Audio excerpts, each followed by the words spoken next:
चलो start. So, good morning everyone. I am Yashika Sharma. I am from Rohtak in Haryana. So, today I will be giving a presentation on books of journal entry, journal, and this presentation specifically consists of all the special entries that we enter in journal.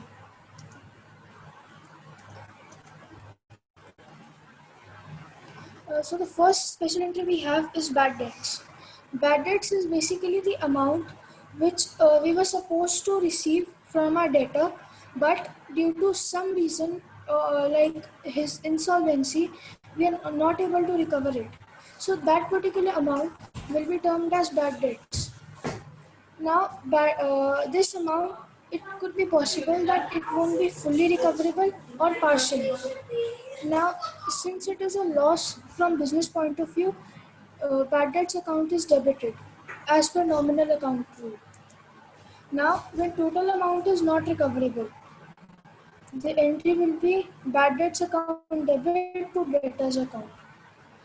And when partial amount of debt is recovered, entry will be bad debts account debit, bank or cash account debit. It depends, however way the debtor is paying us to debtors account.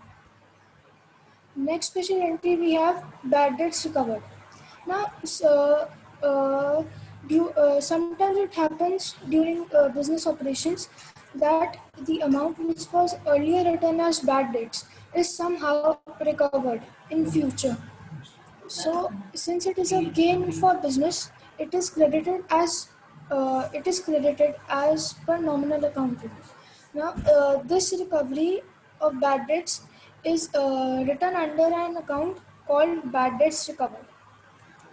Entry will be cash or bank account debit to bad debts recovered account. Third is goods given away as charity. Now, in a business enterprise, one has some social obligations to fulfill. So, we donate some of our goods as charity, as donation to other institutions or NGOs. Now, technically, this is a loss for the enterprise. Thus, charity account is debited, and the journal entry for the same will be charity account debit to purchases account. Next is distribution of goods as samples.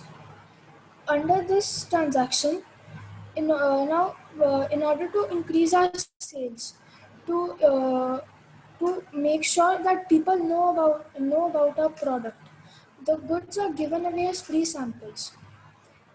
Since it is not part of the sale, this is treated as an expense, and it is written under advertisement expenses account. Entry for the same will be advertisement expenses account debit to purchases account.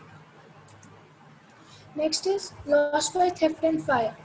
Now, when we operate a business, it is casual that business experiences a loss due to theft or fire or some other reason of the goods. Now, whatever the reason will be, it is a loss from business point of view.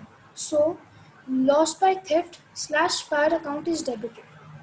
Now, in this case, there could be two types of entries. One is when the goods are not insured, and the another when goods are insured and we receive a claim.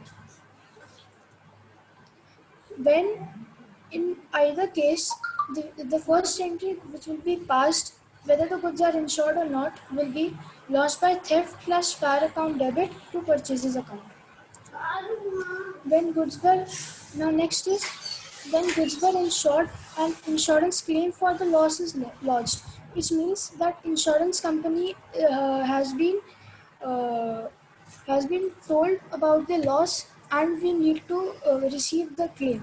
So the entry will be insurance company debit to loss by theft or fire account. Next is when insurance company provides us with the full amount of claim.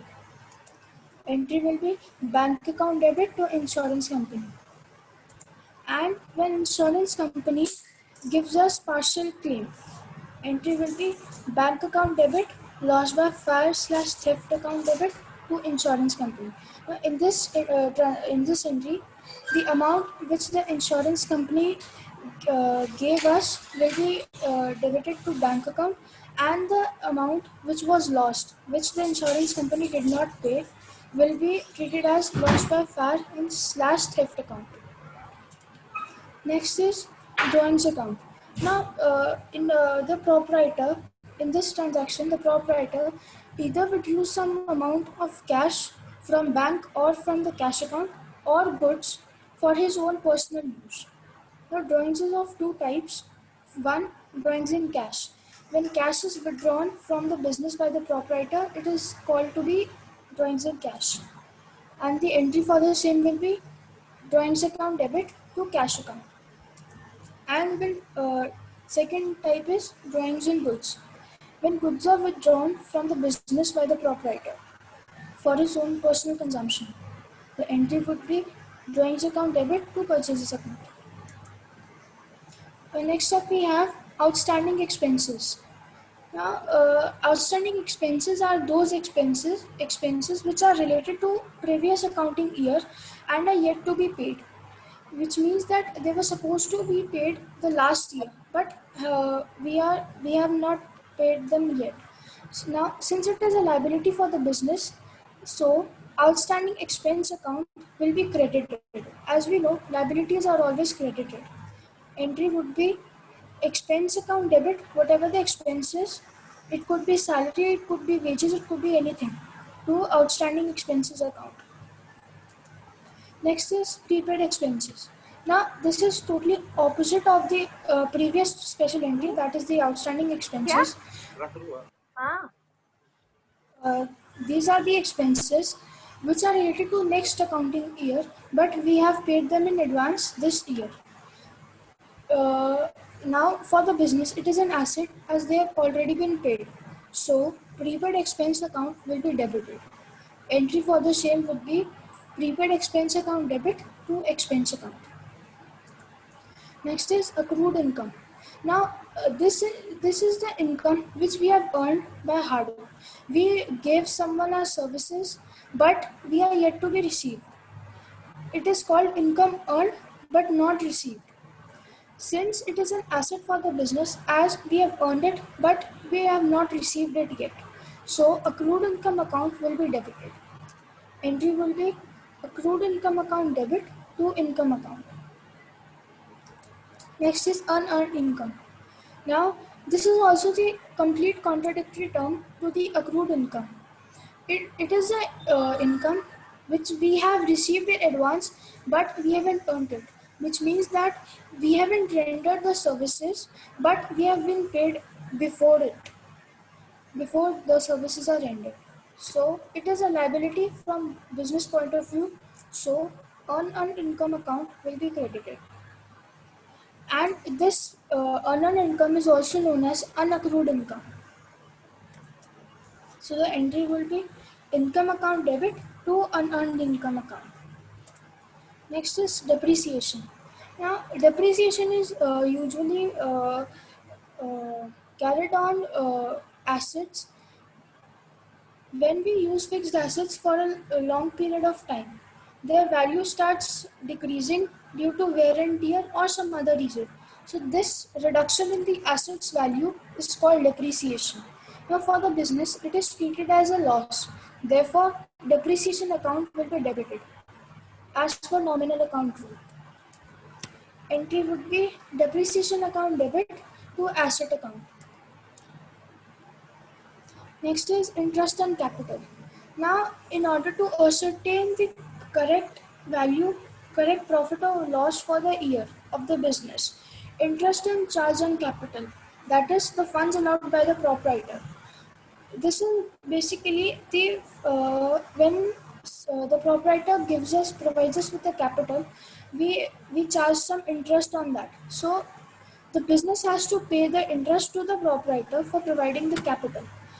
Now, this is treated as an expense for the business. Henceforth, interest on capital account will be debited. Entry would be interest on capital account debit to capital account.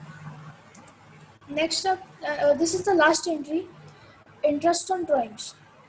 Since we are paying the interest and capital to the proprietor, then in return he will also have to pay interest to the business for the drawings he had made. Since interest, since the business is receiving the interest, it is income for the business. Though so, interest on drawings account will be credited, and the journal entry for the same would be drawings account debit to interest on drawings account. Thank you.